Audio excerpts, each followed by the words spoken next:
Chapitre 3e. L'apport des grands docteurs mariales en France. Dès le IIe siècle, saint Irénée, disciple de saint Polycarpe, lui-même disciple de saint Jean, martyrisé à Lyon en 202, montre que Marie est la nouvelle Ève. C'est le grand enseignement rudimentaire de l'Antiquité, nous dit le cardinal Newman.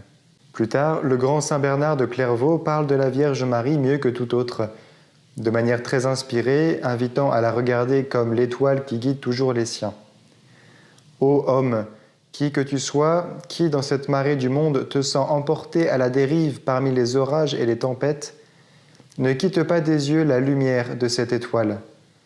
Quand se déchaînent les rafales des tentations, quand tu vas droit sur les récifs de l'adversité, regarde l'étoile, appelle Marie. Si l'orgueil, l'ambition, la jalousie te roulent dans leurs vagues, regarde l'étoile, crie vers Marie. Si la colère ou l'avarice, si les sortilèges de la chair secouent la barque de ton âme, regarde vers Marie. Quand, tourmenté par l'énormité de tes fautes, honteux des souillures de ta conscience, terrorisé par la menace du jugement, tu te laisses happer par le gouffre de la tristesse, par l'abîme du désespoir, pense à Marie. Dans les périls, les angoisses, les situations critiques, invoque Marie, crie vers Marie. Que son nom ne quitte pas tes lèvres, qu'il ne quitte pas ton cœur et pour obtenir la faveur de ses prières, ne cesse pas d'imiter sa vie. Si tu la suis, point ne t'égare. Si tu la pries, point ne désespère. Si tu la gardes en ta pensée, point de faux pas. Qu'elle te tienne, plus de chute. Qu'elle te protège, plus de crainte. Sous sa conduite, plus de fatigue. Grâce à sa faveur, tu touches au port. La magnifique prière du Souvenez-vous s'inspire également de sa spiritualité. Souvenez-vous, ô très miséricordieuse Vierge Marie, qu'on n'a jamais entendu dire qu'aucun de ceux qui ont eu recours à votre protection, imploré votre assistance ou réclamé votre secours, ait été abandonné. Animé d'une pareille confiance, ô Vierge des Vierges, ô ma mère, j'accours vers vous, et, gémissant sous le poids de mes péchés, je me prosterne à vos pieds. Ô Mère du Verbe incarné, ne méprisez pas mes prières, mais écoutez-les favorablement et daignez les exaucer. Et il ajoute au Salve Regina cette touchante phrase finale, Ô Clemens, ô Pia, ô Dulcis Virgo Maria, c'est-à-dire Ô clémente, ô pleine de piété, ô douce Vierge Marie. Bien d'autres contribuent à faire connaître et aimer Marie.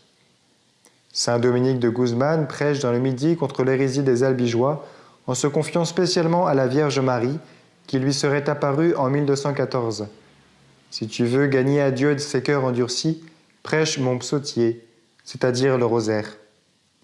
Plus tard, c'est à côté de l'université de Paris, au couvent des Jacobins, que saint Thomas d'Aquin enseigne l'impossibilité de concevoir un mystère plus grand que l'humanité du Christ, la béatitude créée et la dignité de la Mère de Dieu. De son côté, saint François de Sales rappelle que la Vierge Marie est très douce et très puissante et qu'elle doit donc forcément nous exaucer. Saint Vincent de Paul fonde en 1617 des confréries de charité qui se développent merveilleusement sous la protection de la Vierge Marie. Saint Jean-Eudes, quant à lui, inspiré par la mystique Marie des Vallées, parle le premier en 1643 de l'union du cœur de Marie au cœur de Jésus, qui ne font en réalité qu'un seul cœur.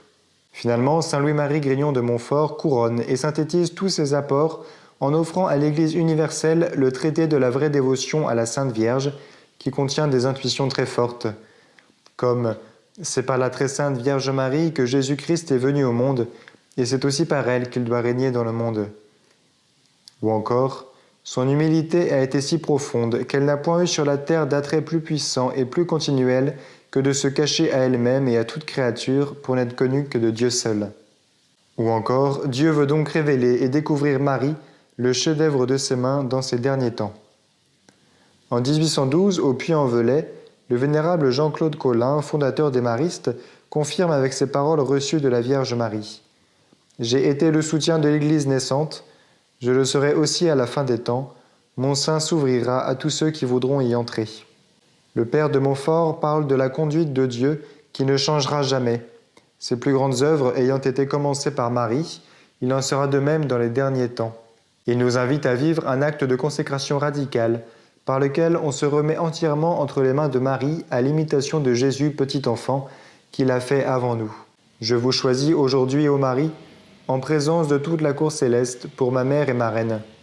Je vous livre et consacre, en qualité d'esclave, mon corps et mon âme, mes biens intérieurs et extérieurs, et la valeur même de mes bonnes actions, passées, présentes et futures, vous laissant un entier et plein droit de disposer de moi et de tout ce qui m'appartient sans exception, selon votre bon plaisir, à la plus grande gloire de Dieu, dans le temps et l'éternité. Amen. Saint Jean-Paul II, enfin, grand docteur marial et mystique, contribue à révéler au monde et à mettre en pratique la doctrine mariale de Saint Louis-Marie Grignon de Montfort. C'est dans le traité de la vraie dévotion qu'il trouve la prière de Saint Bonaventure à laquelle il emprunte sa devise « Totus tuus ».